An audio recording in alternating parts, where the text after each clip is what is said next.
안녕하세요. 저는 1년 반 전에 결혼한 새댁입니다. 지금은 경기도의 한 오피스텔에서 남편과 살고 있습니다. 어쩌다가 신혼살림을 오피스텔에서 하게 되었냐고요? 저희도 시작은 번듯한 역세권 아파트였습니다.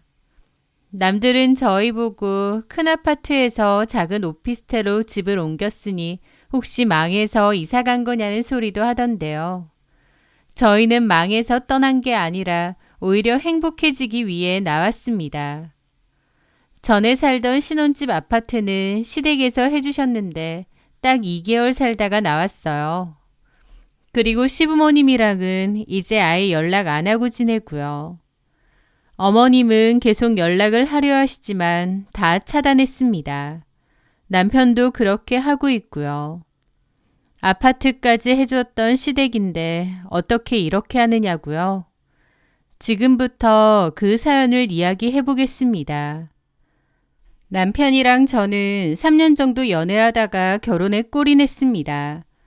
3년이면 그리 짧은 기간도 아닌데다 결혼 정년기에 남녀다 보니 보통은 각자의 부모님들께 인사도 드리고 왕래도 하면서 지내기도 하잖아요. 하지만 저는 결혼 얘기 나오기 직전까지도 시댁 사람들을 단 한 번도 본 적이 없습니다. 남편이 늘 이런저런 핑계를 댔는데 나중에 알게 됐어요.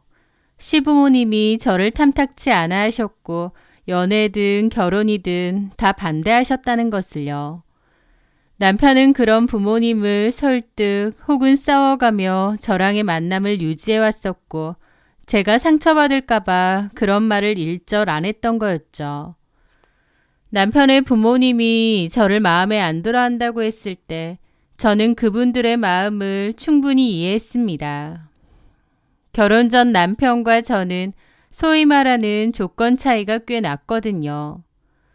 제 남편은 소위 말하는 엘리트입니다. 명문대 의과대학을 졸업하고 지금은 대학병원의 외과의사로 일하고 있습니다. 조건도 정말 좋고 사람도 괜찮다 보니 누가 봐도 탐낼 만한 사윗감이었죠. 반면 저는 남편에 비해 평범합니다. 출판사에서 편집자로 일하고 있고 집안도 평범해요. 저희 아버지는 서점을 운영하셨고 지금은 건강이 안 좋아져 가게를 접으셨습니다. 어머니는 평범한 주부시고요. 책 냄새와 사람 사는 정을 소중히 여기며 살아오신 정직하고 따뜻한 분들이시죠. 하지만 돈과 명예를 중시하는 시댁에서 볼 때는 저희 집은 수준 차이 나고 볼품없는 집안일 뿐이었습니다. 결혼 이야기가 오가게 되면서 시부모님이 저를 극심히 반대한다는 것을 알게 되었어요. 똑같은 의사 며느리는 못 볼 망정 최소한 약사나 교수 집안은 되어야 하는 거 아니냐고 하셨거든요. 그리고 저보고 여우라느니 양심 없다는 소리도 하셨습니다.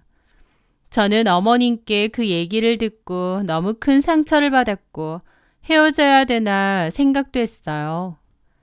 하지만 남편은 부모님이 뭐라고 하든 전혀 중요치 않다고 만약 허락을 안 해주시면 그냥 우리끼리 씩 올리고 살자고 했습니다. 그래서 저도 저를 사랑해주고 저밖에 없는 그 남자 하나만 보기로 한 거죠. 시댁과 저희 집은 경제력 차이도 꽤 됩니다. 아버님은 30년 전부터 건설업을 하셨는데 신도시 개발 붐을 타고 대박이 터져 돈을 정말 많이 버셨다고 했어요. 어머님은 허영심도 강하시고 돈이면 전부 다라는 가치관을 가지신 분이고요. 물론 남편 말로는 아버지가 잘 나갈 때만큼은 재산이 아니라고 하더라고요. 그 사이에 투자 실패도 좀 있었고 정리한 재산도 좀 있다고 했습니다. 하지만 그럼에도 여유가 꽤 있었어요. 그렇다 보니 더더욱 평범한 저희 집안과 제가 탐탁지 않으셨던 거죠. 남편은 부모님이 뭐라고 하든 저와의 결혼을 밀어붙였고 아들이 완강하게 나오니 결국 시부모님도 마지못해 저를 허락하셨습니다. 정식으로 인사를 하러 갔을 때 어머님은 삐딱하게 저를 보시더라고요. 부모님이 서점하시다가 그만두셨다는데 노후는 괜찮으신가? 네, 아버지가 일하시면서 꾸준히 저축하신 것들도 있고 두 분 다 소박하게 잘 지내세요. 소박? 아휴, 근데 정석이가 무대뽀로 결혼한다고 나와서 허락은 했다만 솔직히 나는 이해가 안 돼.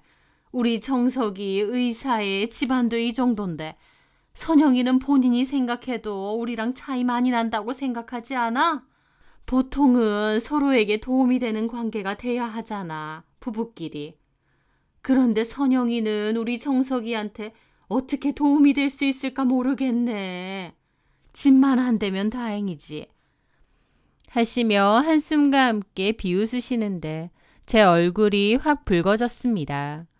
그런데 그 순간 남편이 버럭 화를 내며 어머니, 사람이 어떤 사람인지 봐야지 돈이나 배경이 뭐가 중요합니까? 이 사람이 제 곁에서 얼마나 큰 힘이 되어줬는지 어머니는 모르시잖아요.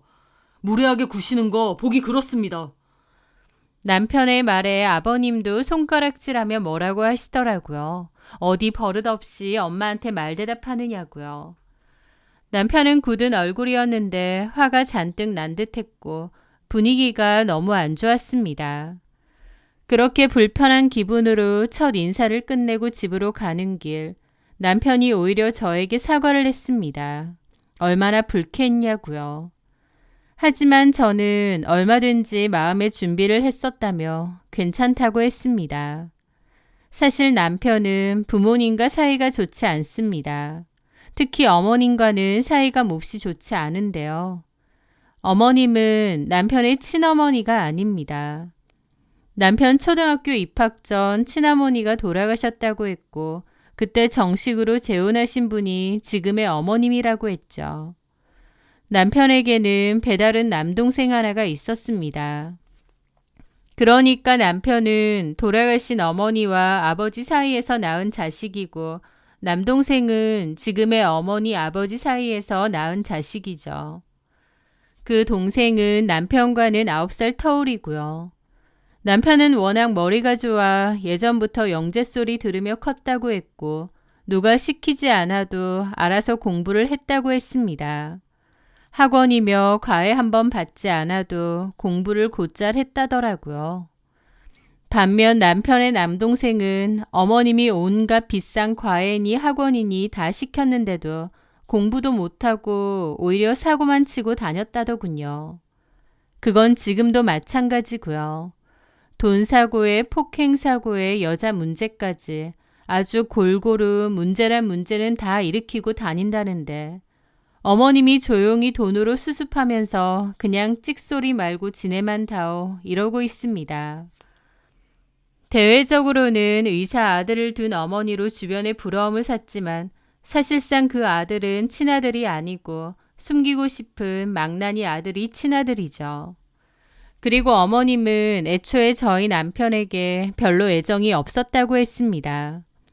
친아들도 아니거니와 최소한의 연민이나 애정도 없는 것 같다고 했죠. 그저 의사 아들이니 자랑하는 용도, 허영심을 채우는 용도일 뿐이라고 했습니다. 어렸을 때부터 아버님이나 다른 사람들 앞에서는 잘해주는 척, 친어머니의 빈자리를 채워주는 척 했지만 사실은 저희 남편에게 별로 관심이 없고 냉담하셨다더군요. 그런데 정작 자기 친아들은 공부도 못하고 허구한 날 사고만 치고 다니고 반면 저희 남편은 알아서 전교 1등의 수제소리 듣고 다니다 보니 어머님의 태도가 돌변했다고 했습니다. 본인이 생각해도 사고뭉치 둘째 아들 엄마보다는 똑똑한 수제소리 듣는 첫째 아들을 부각시키는 게 나았을 테죠. 그리고 사람들한테도 자기가 친어머니가 아니긴 하지만 이렇게 첫째 아들한테 헌신적으로 잘하고 그런 노력으로 인해 첫째가 공부도 잘하고 똑똑하다는 것을 어필하고 싶었던 모양이에요. 남편은 귀엽고 필요 없다고 하는데도 자기 마음대로 고액의 개인 과외를 시키고 유명한 학원에 등 떠밀어 보내고 그랬답니다. 남편은 예전부터 알아서 학습량과 진도를 계산해서 공부하고 성적을 냈기에 그런 게 필요 없었다고 하더라고요. 오히려 그런 간섭이 너무 부담스럽고 싫어서 안 한다고 여러 번 얘기했다는데 그럴 때마다 어머님은 왜 안 하느냐고 무조건 하라고 심하게 다그쳤다고 합니다. 그러면서 내가 친엄마가 아니라서 내 말에 안 따르냐며 윽박을 질렀다고 하더라고요. 그럴 때 어머님이 너무 무서워서 남편은 별 수 없이 어머님이 하라는 대로 학원도 다니고 가해도 했답니다. 그렇게 남편이 성적이 잘 나오면 어머님은 아버님에게도 이렇게 자기가 큰아들에게도 헌신하고 노력한다는 걸 보여주려 했고 또 다른 사람들한테도 자랑을 했대요. 전처의 아들이지만 내 아들처럼 정성껏 돌보고 공부도 열심히 시키고 투자한다면서요. 주변에서도 어머님더러 친아들도 아닌데 지극정성이다라면서 동시에 저희 남편더러 나중에 엄마한테 효도해라는 소리를 그렇게 많이 하더래요. 남편은 억지로 가외니 학원 다니는 게 너무 힘들고 싫었기에 결국 더 이상은 안 다니고 싶다고 거절을 했다고 했습니다. 그랬더니 어머님이 눈이 돌아서 퍼부었다고 하더군요. 그 말들이 남편의 가슴에는 대못처럼 아직도 박혀있다고 했습니다. 왜 안 해? 네가 그렇게 잘났어?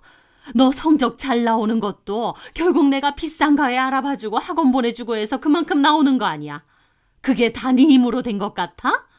네가 하는 가해니 학원이니 그거 돈만 있다고 들어갈 수 있는 건 줄 알아? 내가 다 노력해서 네가 그런 혜택을 받을 수 있게 된 건데 그것도 모르고 힘들게 공부 뒷바라지 해주면 고마운 줄 알 것이지 어디서 실내 어쩌네 그딴 소리야. 그런 거 안 해도 제가 알아서 할 수 있어요. 조그만한 게 고집도 세고 그런 거 죽은 니네 엄마 닮아서 그렇지? 엄마 얘기하지 마세요. 이 싸가지 없는 게 어디서... 내가 너 진짜 좋아서 투자하고 치맛바람 날리면서 공부시키는 줄 알아? 나도 너 싫어. 너 보면 독하고 징글 맞아 보여서 나도 너 싫어. 근데 어쨌든 내가 네 엄마고 내 역할 해야 되니까 하는 거야. 나도 너 보기 싫어. 그렇게 잘났으면 네 힘으로 어디 나가 살아. 니네 아빠가 나랑 살지 너랑 살 것 같니? 화기 집에서 쫓아내줘? 그래야 정신 차릴래? 그 말에 남편도 막 따졌다고 하더라고요. 여기 우리 엄마 아빠 집인데 아줌마가 뭔데요? 뭐? 아줌마? 너 오늘 잘 걸렸다. 그러면서 그때 당시 중학생밖에 안 된 남편을 겉옷도 안 입히고 밖으로 내쫓아 버리셨다더군요. 그때가 남편 말로는 1월이었고 정말 추운 날이었대요. 남편은 슬리퍼 차림으로 쫓겨났는데 너무 추웠고 오갈 데도 없고 엄마가 보고 싶어서 펑펑 울었답니다. 그렇게 밖에서 몇 시간이나 헤매다가 너무 추워 죽을 것 같아서 다시 집으로 왔고 싹싹 빌고 들어왔다고 하더라고요. 남편은 그날 심하게 폐렴이 와서 한동안 고생도 엄청 했는데 어머님은 아버님 앞에서 울면서 친엄마가 아니라서 자기를 무시한다고 자기한테 혼자 따지더니 막무가내로 집을 나간 거라고 거짓말했다네요. 어머님 얘기만 듣는 아버님은 아픈 남편에게 찾아와 크게 꾸짖었다고 했습니다. 어머니 말 거역하지 말고 고분고분하게 살라고요. 남편은 그 과정에서 크게 상처를 받았고 어쨌든 이 집에서 버텨야 했기에 그냥 고분고분 지내자고 결심했다고 하더라고요. 그날 이후로 제 남편은 어머님 심기를 거슬리지 않고 죽은 듯이 처박혀 공부만 했다고 했습니다. 그리고 의대 합격과 동시에 기숙사로 들어갔고 그 후 바로 독립을 했다고 하더라고요.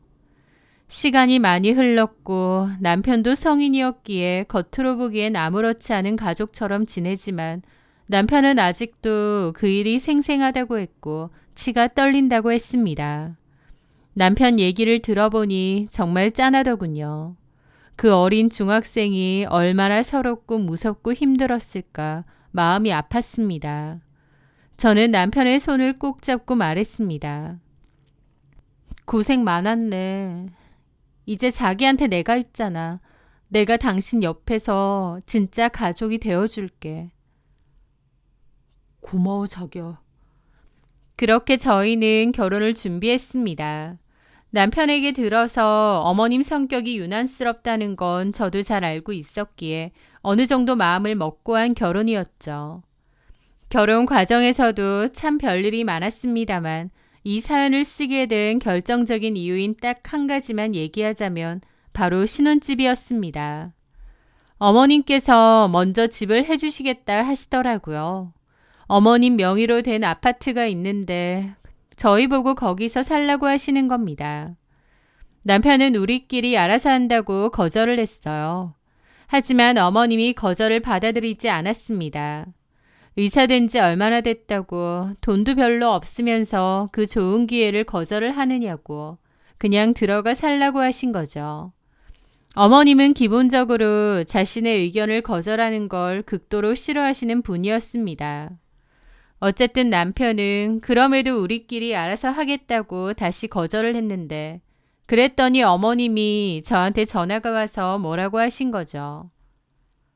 선영아, 내가 집 해준다고 하는 거 안 받겠다고 했다던데 그거 누구 의견이니? 네 의견이야? 정석이 의견이야? 저희가 충분히 대화해보고 결정을 내렸어요. 부모님 손 벌리지 말고 저희끼리 해보자고. 참나, 니들끼리 뭘 하는데? 너 돈 있어? 니네 친정 돈 있냐고? 네? 남편이 의사씩이나 되는데 집 하나는 솔직히 너네 친정에서 해오는 게 맞다. 그런데 너네 집 그럴 형편 아니잖아. 그래서 내가 해준다는데 뭐가 문제야? 너네끼리 한다고? 참 세상 물정도 모르는 소리 하고 있네. 정석이도 정식으로 의사 생활한 지 얼마 안 됐는데다 페이닥터라서 모아둔 돈 별로 없을 거고. 너는 말해 뭐하니? 그 돈으로 뭐 구하게? 코딱지만한 원룸이라도 구하게? 설아, 무슨 속급 장난하니? 명색이 내 아들이 의사인데 그런 데서 신혼살림 시작하는 거 남들 보기에 쪽팔려서 내가 안 된다. 어른이 해준다고 하면 잔말 말고 들어가서 살면 되지 어디서 오만을 떨어. 남들은 안 해줘서 날린걸. 하여튼 너나 정석이나 현실 감각 없는 성격은 똑같다. 라면서 엄청 뭐라고 하시더라고요. 그러면서 무조건 집 받으라고 그게 현명한 거라고 계속 뭐라고 하셨습니다. 물론 저희 힘으로 대출을 받아서 집을 구할 수도 있었겠지만 시부모님이 집 해준다는데 무슨 대출이냐고 또 뭐라고 하셨어요. 사실 남편은 시부모님과 사이도 안 좋고 독립하고 싶어 하면서도 너무 오랜 시간 어머님에게 가스라이팅을 당한 탓인지 어머님 말을 딱 끊어내지는 못하더라고요. 시부모님은 자기 명의 아파트에 들어가 살라고 계속 다그치셨고 저랑 남편도 결국은 그러자고 했습니다. 신혼집 해주신다는데 굳이 마다하는 것도 좀 아닌 것 같고 거기서 살면서 돈 열심히 모아서 나오자면서 결국 들어가기로 한 거죠. 그렇게 저희는 시어머니 명의의 아파트에 들어가 살기로 결정했고 결혼식도 올렸습니다. 저희 친정에서도 조금 도와주셨고 제가 모은 돈과 남편이 모은 돈을 합쳐 혼수 및 결혼 비용도 다 됐습니다. 그때는 몰랐습니다. 어머님이 기어코 자기 명의의 집으로 저희 들어와 살라고 하는 이유가 본인의 우리 속에 저희를 묶어두려고 하셨다는 걸요. 어머님 명의의 집에서 살게 되다 보니 어쨌든 마음의 부담이 컸고 시부모님이다 보니 잘하려고 노력을 제 딴에는 했었습니다. 그런데 문제가 드러나기 시작한 시기가 바로 신혼집에 가정가구를 넣을 때였습니다. 저희 부부는 여가 시간에 책을 보거나 빔 프로젝트로 영화를 보는 게 다라 집에 TV가 필요 없었어요. 그래서 거실을 아예 우리 둘만의 아늑한 서재처럼 꾸미고 싶었습니다. 그 계획을 들으신 어머님은 저희 신혼집에 찾아오셔서는 혀를 차며 말씀하셨습니다. 이게 뭐니? 무슨 새빵살이 하는 대학생들도 아니고 거실은 집안의 얼굴이야. 궁상맞게 웬 책들이야. 어머니, 저희는 TV를 잘 안 봐서요. 대신 책 읽고 영화 보는 걸 좋아해서. 구질구질하게 굴지 좀 마라. 이 집에 이런 게 어울리니? 하시는데 기분이 너무 안 좋더라고요. 어쨌든 저희 집인데 어머님 생각해서 집을 꾸며야 하는 건지. 그때부터 불길한 마음이 들기 시작했습니다. 단순한 의견 차이가 아니라 우리 공간에 대해 뭐든 명령하고 다 간섭하시려고 했거든요. 저희가 사려는 가정과 가구를 일일이 간섭하셨습니다. 그리고 저희 뜻대로 사면 어머님이 저한테 따로 전화해서 따지셨어요. 너 혹시 우리 아들 조종하는 거니? 네? 그게 무슨... 정석이가 좀 차갑긴 해도 내 말 안 듣고 그런 애 아닌데 너랑 결혼 준비할 때부터 영 싸가지가 없어졌어. 네가 뒤에서 다 조종하는 거 아니야? 아니에요, 어머니. 인생을 살아도 내가 너보다 훨씬 더 살았고 살림도 너보다 내가 더 잘한다. 안목도 너랑 비교도 안 되고 내가 어련히 괜찮은 거 추천해 줄까? 어른이 말하면 귀담아 듣는 것도 예의다. 그런 것도 모르니? 라면서 하나하나 다 간섭하고 화를 내셨어요. 그리고 제가 하는 말에 꼬투리를 잡는 것도 심하셨습니다. 뭐만 하면 내가 정석이 친엄마가 아니라서 이따위로 구느냐고 난리를 치시더라고요. 남편에게도 과거에 내가 네 친엄마가 아니라서 나를 만만하게 보느냐고 잡아댔다더니 그게 뭔지 알겠더군요. 스트레스가 이만저만이 아니었고 남편이 참다 못해 한 차례 크게 화내고 집을 뒤집고 나서야 그나마 좀 잠잠해지셨습니다. 속모르는 주변 사람들은 시댁에서 역세권으로 저 비싼 아파트를 해줬다며 부러워했지만 저는 전혀 행복하지 않았습니다. 마음 같아서는 안 받고 안 살고 싶은데 그것조차도 저희 의지로 안 되었던 거죠. 그뿐만이 아니었습니다. 저희가 입주 전 간단한 부분 인테리어를 하기로 했는데 그것도 다 어머님 마음대로 하셨습니다. 저희는 거실에 책장이 많으므로 아트월 벽이 필요 없다고 했는데도 어머님은 막무가내였습니다. 결국 안 하긴 했지만 어머님은 또 저희한테 실망했다며 화를 내셨죠. 지금 돌이켜보면 어머님은 하나부터 열까지 간섭하고 명령하면서 어머님의 손바닥 안에 저희를 두려고 했던 것 같아요. 그런 일이 반복될수록 남편은 저한테 너무 미안해했죠. 내가 괜히 들어오자고 그래서 미안해. 아니야, 나도 동의한 건데 뭐. 근데 어머님 앞으로도 이렇게 사사건건 우리 일에 간섭하실까? 제 말에 남편은 고개만 숙일 뿐 아무 대답이 없었습니다. 그 후 신혼집에 가구와 가전이 다 들어오고 도배며 자잘한 수리까지 다 마무리되니 드디어 살만한 집이 되었습니다. 그리고 그 주 금요일에 남편 친한 친구들이 집들이 하라고 아우성이었어요. 그래서 먼저 남편 친구들을 초대해 간단하게 배달 음식을 시켜서 집들이를 했고 그 다음 날인 토요일엔 제 친구들을 불렀습니다. 오랜만에 친구들과 모여 웃고 떠드는 행복한 시간이었죠. 그런데 월요일 아침 출근 준비를 하는 제게 어머님의 전화가 걸려왔습니다. 너 그 집에 네 친구들 불렀니? 어떻게 아시고는 저렇게 다짜고짜 물으시는 거예요. 아, 예. 정석 씨 친구들 부르고 다음 날은 제 친구들도 불렀습니다. 너는 기본 예의가 없니? 네?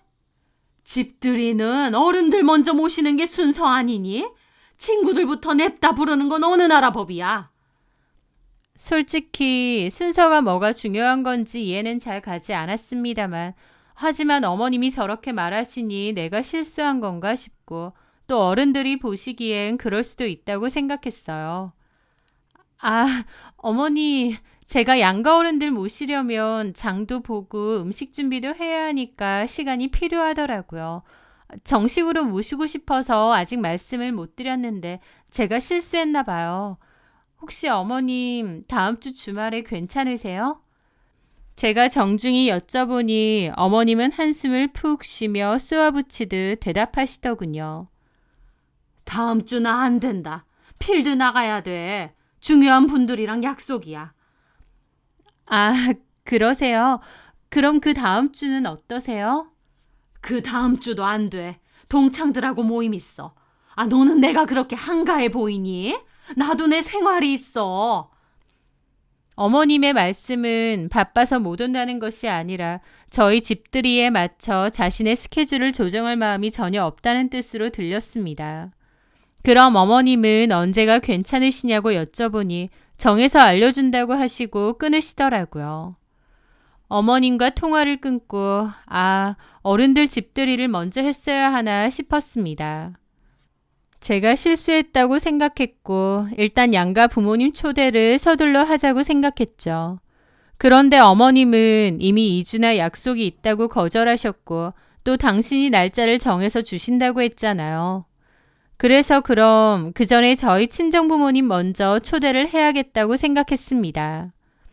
친정 부모님께 여쭤보니 다음 주가 괜찮다고 하시길래 남편과 상의 끝에 친정 식구들 집들이 약속을 먼저 잡게 된 거죠. 그렇게 토요일에 저희 오빠까지 불러서 집들이 명목으로 정성껏 만든 음식을 대접했습니다. 엄마는 우리 딸 시집 가더니 음식 솜씨가 더 늘었네 라며 기뻐하셨고 아빠는 그런 엄마와 저를 흐뭇하게 바라보셨죠. 오랜만에 친정 식구들이랑 웃고 이야기하고 행복한 시간이었습니다. 그때는 몰랐습니다. 그게 그 사건의 발단이 될 줄은 말이죠. 친정을 초대한 집들이가 끝나고 저희 친정엄마가 댁에 돌아가시면서 카톡 프로필 사진을 올리셨어요. 가족 모두 다 같이 찍은 사진을요. 엄마가 사진이 잘 나왔다고 좋아하셨는데 그걸 마침 카톡 프로필 사진에 올리신 모양이에요. 그런데 그걸 어머님이 보셨나 보더라고요. 월요일 오후 한창 일하고 있는 제게 전화를 하셨습니다. 너희 집에 친정 식구들 왔었니? 네, 어머니. 저희 부모님 시간이 마침 맞아서 집들이 초대했어요. 그런데 어머님이 정색을 하며 그러시는 겁니다. 너 지금 뭐 하는 짓이야? 생각이 있는 거니 없는 거니? 나랑 해보자는 거야 지금? 네? 난데없이 우리보다 친구들 먼저 불렀을 때도 어이없지만 참았는데 이제 친정 식구들? 어떻게 우리보다 네 친정 부모를 먼저 집에 들일 수가 있니? 내가 바쁘다고 하면 기다렸다가 날짜 맞춰서 시댁 식구들을 먼저 초대하는 게 맞지. 친정 식구들을 먼저 불러? 너 그 집을 누가 해줬는데 자꾸 이런 식으로 나오니? 결혼하면서 집 떡하니 해주니까 그 집이 진짜 네 집인 줄 알아? 귀가 멍멍할 듯 소리를 지르는 어머님 때문에 저는 잠시 수화기를 얼굴에서 떨어뜨릴 수밖에 없었습니다. 어머님은 수화기 너머로 소리를 고래고래 지르시더니 얼굴을 보고 얘기를 해야겠다며 지금 당장 신혼집으로 가서 기다리겠다고 하시더군요. 월요일 오후였고 저는 회사에 있었거든요. 그런데 빈집에 시어머니가 먼저 들어가시겠다는 겁니다. 제가 곧 있으면 퇴근이라고 가서 문 열어드리겠다고 하니 내 집에 내가 들어가지도 못해? 알아서 들어갈 테니 너도 알아서 들어와라. 하시는데 진짜 벙찌더라고요. 저희 집 도어락 비번도 시어머니가 직접 정해주실 때부터 좀 그랬는데 내 집에 내가 가지도 못하냐는 식으로 하시니 저도 너무 기분이 상하는 겁니다. 아무리 집을 해주셨다 한들 어쨌든 저와 남편이 살고 있는 집이잖아요. 그런데 너무 막무가내이고 본인 마음대로 하려고 하시는 게 불쾌했습니다. 그렇게 어머님이 퇴근하고도 곧장 오라고 하고 전화를 끊었고 저는 남편에게 전화해 있었던 일을 다 말했습니다. 남편도 기가 막히다는 듯 본인이 알아서 해결하겠다고 하더군요. 그런데 해결이 되기는커녕 집에 들어가니 어머님이 거실 소파에 떡하니 앉아 계신 거예요. 그러고는 다짜고짜 집안 살림에 대해서도 뭐라고 하시더라고요. 너 부엌에 가스레인지 후드는 자주 안 닦니? 그렇게 게을러서 어디다 써? 냉장고 청소도 잘 안 해? 내가 그러라고 이 집 해준 줄 알아? 도대체 마음에 드는 데가 없다 너는. 라고 하시더라고요. 저는 벙 쪄서 있는데 곧이어 그 얘기도 따지셨습니다. 이 집의 친정 식구들을 먼저 초대하는 법이 어디 있냐고요. 제가 아무리 상황을 설명해도 어머님은 제 대답이 전부 마음에 다 안 든다는 듯 고개를 저으시더니 이럴 때는 그냥 죄송합니다. 다음부터는 이런 일 없게 하겠습니다. 라고 말하는 거야. 알겠니? 너는 내가 도대체 어디까지 알려줘야 되니? 하시는데 저도 더 이상은 못 참겠더라고요. 웬만하면 좋게 좋게 하자 생각했지만 제가 왜 이런 폭언을 듣고 있어야 되는지도 모르겠고요. 그래서 저도 그랬습니다. 어머니, 솔직히 저희 친정부모님 먼저 부른 게 뭐가 잘못인지 모르겠어요. 어머님이 먼저 시간 안 된다고 하셨고 그래서 시간 되시는 저희 친정부모님 먼저 초대한 것뿐인데요. 라고 했더니 어머님이 갑자기 노여움을 이기지 못하고 들고 있던 핸드폰을 바닥으로 던지는 겁니다. 핸드폰 앞유리가 깨지고 강마루가 패이기까지 했죠. 어머님의 폭력적인 모습에 저도 경악했습니다. 네가 제정신이야? 어떻게 네 친정이 먼저 올 수 있냔 말이야. 이 집 해준 사람이 누군데? 이 집 누구 건데? 니네 친정에서 꼴랑 1,000만 원 해줘놓고 무슨 대접을 바라는 거야? 나처럼 집 해줄 여유도 없으면서. 그래서 저도 화가 나서 그랬죠. 어머니, 꼴랑 1,000만 원이라니요. 정석 씨랑 저 원래도 결혼자금 반반씩 하고 둘이서 부담하기로 했었어요. 거기에 저희 부모님이 1,000만 원이나 더 주신 거고요. 그런데 어떻게 그렇게 표현하세요? 너 이 집이 얼마짜린 줄 알고 지금 그딴 소리니? 이 집이 얼마짜린데 1,000만 원을 갖다 붙여? 저도 더 이상 참기 싫었습니다. 저희가 살겠다고 한 것도 아니고 어머님이 억지로 들어오라고 한 거잖아요. 어머니, 저희 여기 평생 살 것도 아니고 또 안 들어오겠다고 했는데 굳이 들어오라고 하신 건 어머님이시잖아요. 집들이 순서 가지고 저희 친정 흉범에 저한테 뭐라고 하시는 거 저도 더 이상 못 참습니다. 제가 참다 못해 질러버렸습니다. 결혼식 한 지 고작 2달도 안 되었을 때였죠. 어머님은 제가 내내거리며 순종적인 줄 알았는데 그때 저도 지지 않고 맞서 대더니 놀라신 듯 하더라고요. 그때 마침 남편이 집에 들어왔고 저랑 어머님이랑 대치 상태인 걸 알고는 놀라더라고요. 그렇게 싸움은 2차전이 시작되었고 남편이랑 어머님이랑 정말 목청 터져라 다퉜습니다. 그러면서 어머님은 내가 이런 꼴 보려고 너희들 들어와 살라고 한 줄 알아? 집 해준 사람한테 고마운 줄 모르는 것들은 이 집에서 살 자격이 없어. 당장 나가! 그 순간 제 옆에서 가만히 듣고만 있던 남편의 어깨가 부들부들 떨리는 것이 느껴졌습니다. 남편의 얼굴은 창백하게 질려 있다가 이내 평생 본 적 없는 깊은 분노로 붉게 달아올랐습니다. 그는 제 앞을 가로막고 서서 평생 자신을 억눌러 왔던 새어머니를 정면으로 마주보며 소리쳤습니다. 예, 나가겠습니다. 애초에 들어오고 싶지도 않았던 거 저희도 억지로 들어온 거예요. 이렇게 된 마당에 저도 할 말 좀 하겠습니다. 툭 하면 그러셨죠. 내가 친엄마가 아니라서 무시하냐고. 예, 당신이 친엄마였다면 저한테 그리고 며느리한테 이렇게까지 안 하셨을 것 같네요. 평생을 어머님 아들이랑 저를 차별했으면서 사람들 앞에서는 본인 자랑거리로만 나를 이용하려 했죠. 그래도 다 참았는데 이제는 저도 못 참겠습니다. 남편은 곧바로 뒤돌아 저를 보며 마치 확인이라도 받듯 다시 한번 선언했습니다. 여보, 당장 짐 싸서 나가자. 이런 꼴 보면서 여기 있을 필요 없지. 어머니, 저희 이 집에서 나갈 거고 어머니하고 인연도 여기서 끝입니다. 남편이 그렇게 소리친 후 어머님은 어안이 벙벙한 듯 아무 말도 못하고 서 계셨습니다. 평생 자신에게 복종하던 의붓 아들이 처음으로 자신에게 대드는 모습에 큰 충격을 받은 듯 했습니다. 그러더니 결혼 잘못해서 성격 다 버렸다고 그러는 거예요. 또 제 탓이었죠. 남편은 코웃음 치더라고요. 제가 결혼해서 성격을 버린 게 아니고요. 여태까지 어머니한테 가스라이팅 당하고 반항도 못하고 살았는데 이제야 제정신 든 겁니다. 솔직히 어머니라고 부르고 싶지도 않지만 그나마의 정을 생각해서 참는 줄이나 아세요. 당신은 아버지 새아내지 내 엄마가 아니에요. 뭐가 어째? 그래서 저도 그랬죠. 어머님도 좀 솔직해지세요. 이 집 저희한테 살라고 한 거 좋은 의도로 살라고 하신 거 아니잖아요. 그냥 저희 마음대로 휘두르려고 하고 통제 수단이었을 뿐이잖아요. 어머님 하는지 너무 숨막히고 소름 끼쳐요. 나가라고 하셨죠? 원하시는 대로 나갈 거고 저희끼리 알아서 집 구해 살겠습니다. 더 이상 저희 인생에 감나라 배나라 하지 마세요. 말했더니 시어머니 얼굴이 붉으락 푸르락 난리도 아니더군요. 그랬더니 은혜도 모르는 것들이라며 생난리를 치더니 성질을 내고 나가셨습니다. 저희 부부는 그날 이후로 정말 바로 부동산에 집 알아보러 다녔습니다.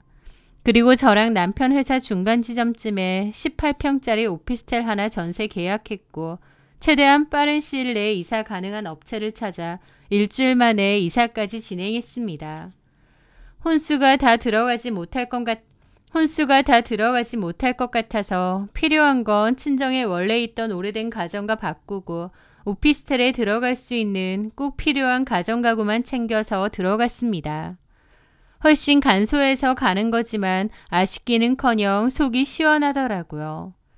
드디어 시어머니의 지긋지긋한 간섭과 통제에서도 벗어나는구나 싶어서 후련했습니다. 남편은 저에게 마음고생 많았다고 진심으로 미안해하며 그때 말한 것처럼 시부모님 안 보고 살 거라고 이제 시댁의 발길을 끊자고 하더라고요. 진작 했어야 되는 일인데 너무 오래 걸렸다고요. 당연히 시부모님한테는 이사 간다고 따로 연락하지 않았습니다. 어머님은 그 후로 저희랑 연락이 안 되자 아파트로 다시 쳐들어온 것 같고 저희가 정말로 짐 싹 빼고 이사 간 걸 알게 된 거죠. 설마 했는데 일주일도 안 돼서 싹 나간 거 보고 놀라신 모양이었습니다. 그렇게 결혼하자마자 2달 좀 넘어서 시어머니랑 절연하게 되었던 거예요. 평수는 좀 작아졌지만 남편이랑 평화롭게 살게 된 지금이 너무너무 행복합니다. 퇴근하고 돌아오면 거실에 앉아 빔 프로젝터로 영화도 보고 같이 맛있는 것도 해먹고요. 그 넓고 불편하기만 했던 아파트에서의 시간보다 이곳이 훨씬 더 따뜻하고 충만한 데다 제가 진짜 원하는 신혼생활이 이거더라고요. 여기서 살다가 아이 가지고 나면 또 계획을 해서 다른 곳으로 이사를 가던지 할 생각입니다. 어쨌든 그렇게 시댁하고는 거의 절연을 했는데 시부모님은 이제 와서 그래도 부모 자식 사이인데 어떻게 인연을 끊느냐 어쩌냐 하며 다시 연락을 하려 했습니다. 하지만 저희 부부는 단호했죠. 더 이상 연락 말라고요. 건너 들어보니 시동생이 또 사고를 크게 친 모양이고 어머님은 그거 수습하러 다니나 보더라고요. 어머님에게 저희 남편은 허영심 때문에 필요한 존재일 뿐이었습니다. 똑똑하고 공부 잘하고 이제는 의사가 된 제 남편은 어머님에게 자랑할 때 필요한 존재일 뿐이었죠. 하지만 이제는 아시겠죠. 사고치고 다녀서 죽어라 뒤치다꺼리 하고 다녀야 되는 답도 안 나오는 둘째 아들. 그 둘째 아들이 진짜 어머님의 아들이라는 걸요. 더 이상 본인의 허영심이나 자랑거리에 제 남편 이용하지 마시고 본인 아들 뒤치다꺼리나 하고 사셨으면 해요. 저희는 이제는 그 누구의 간섭도 없이 저희끼리 차근차근 가정을 잘 꾸릴 생각이고요. 진정한 우리 집은 평수나 삐까뻔쩍한 인테리어로 결정되는 것이 아니라 그 안에서 온전한 우리 자신으로 숨 쉴 수 있을 때 완성된다는 것을 많이 느끼고 있습니다. 시어머니의 아파트는 넓고 번듯했지만 그곳은 저희 집이 아니라 그저 시어머니의 욕심이 머무는 공간이었으니까요. 지금 저희가 사는 작은 오피스텔은 비록 좁고 소박하지만 그 누구의 간섭도 없는 저희 둘만의 진짜 보금자리입니다. 이곳에서 저희는 비로소 진짜 부부가 되어가고 있습니다. 결혼은 한 사람의 인생에 또 다른 사람의 인생이 더해지는 것이지 어느 한쪽이 다른 쪽에 흡수되는 것이 아니라고 생각합니다. 저희는 이제서야 그 당연한 진리를 깨닫고 서로 존중하며 살아가고 있네요. 앞으로는 제 행복 제가 잘 지키며 살아가려 합니다. 제 긴 이야기 끝까지 들어주셔서 감사합니다.